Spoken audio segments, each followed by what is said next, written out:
Hi friends, ఎలా ఉన్నారు? ఎన్నికలు వచ్చిన ప్రతిసారి కూడా ఎలక్షన్ కోడ్ అని వింటూ ఉంటాం. అసలు ఎలక్షన్ కోడ్ అంటే ఏంటి? దీనిని model code of conduct MCC అంటాం.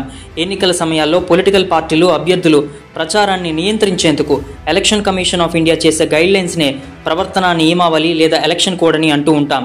ఓటర్లను ప్రభావితం చేయకుండా రిస్ట్రిక్ట్ చేయడం, స్వేచ్ఛగా ట్రాన్స్పరెంట్గా ఎన్నికలను నిర్వహించడం దీని లక్ష్యం. ఎన్నికల్లో పాల్గొంటున్న అభ్యర్థులు, రాజకీయ పార్టీలు ఉద్దేశపూర్వకంగా ప్రజల్ని కుల, మత, ఇతర అంశాల ఆధారంగా ఓట్లను అడగడం కానీ ప్రజల మధ్య చిచ్చు పెట్టే చర్యల్ని ఎంసీసీ అనుమతించదు. ఒకరిపై ఒకరు విద్వేష వ్యాఖ్యలు చేయడాన్ని MCC model code of conduct అనుమతించదు. ఈ model code of conduct MCC లేదా ఎలక్షన్ కోడ్ అమల్లోకి వచ్చిన తర్వాత ఏం జరుగుతుంది?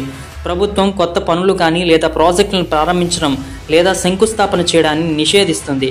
రోడ్ల నిర్మాణం లేదా తాగునీరు సౌకర్యాలు ఏర్పాటు వంటి మౌలిక సదుపాయాల అభివృద్ధికి సంబంధించి అధికారులు ప్రామిస్ చేయలేరు.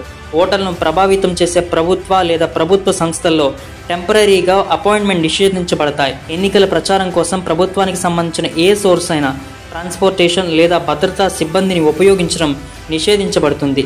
రెస్ట్ హౌస్లు, డాక్ బంగ్లాలు లేదా ఇతర ప్రభుత్వ సౌకర్యాలు ఏ రాజకీయ పార్టీకి లేదా అభ్యర్థి ఎన్నికల ప్రయోజనాల కోసం ఉపయోగించకూడదు.